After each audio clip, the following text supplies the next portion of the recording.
Hi, I'm Tracy Wang from Duke University, and I'm the PI of the ARTEMIS study. Let me tell you a little bit about this study. Current guidelines recommend that we treat post-MI patients for 1 year with dual antiplatelet therapy, and both ACC, AHA, and ESC guidelines state a preference for higher potency P2Y12 inhibitors such as ticagrelor or prasugrel over clopidogrel. However, in the US, currently among post-MI patients, clopidogrel remains the most commonly prescribed medication.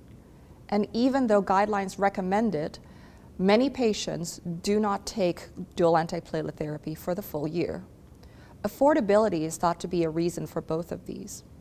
Therefore, we designed this trial to inform healthcare systems, payers, and clinicians whether or not these practice patterns and persistence patterns can be changed by offering a copayment reduction intervention. ARTEMIS involved 300 US hospitals.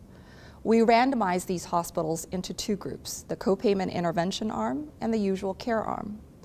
In the copay intervention arm, hospitals were able to discharge their patients home, and regardless of which P2Y12 inhibitor the clinician chose for the patient, the hospital would be able to offer a voucher to offset the copayment cost for either the generic clopidogrel or the brand ticagrelor medication.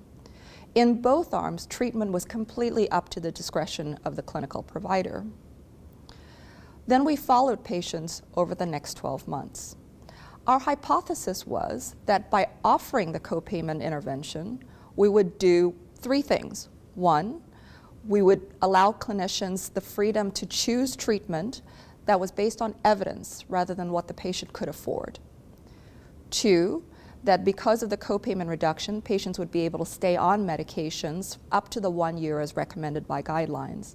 And three, as a result of the above, clinical outcomes would be improved. So what do we see? Well, for hypothesis one, we did see that the copayment intervention significantly changed how clinicians use the drugs. In the intervention arm, we saw a 27% increase in the amount of ticagrelor use and 18% decrease in the amount of clopidogrel use.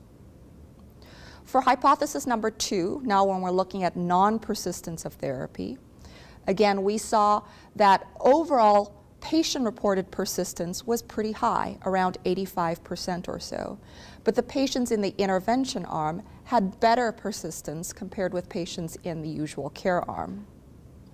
We also looked at this using pharmacy fill supply and randomly selected blood tests to look for drug metabolite levels and saw the exact same messages there.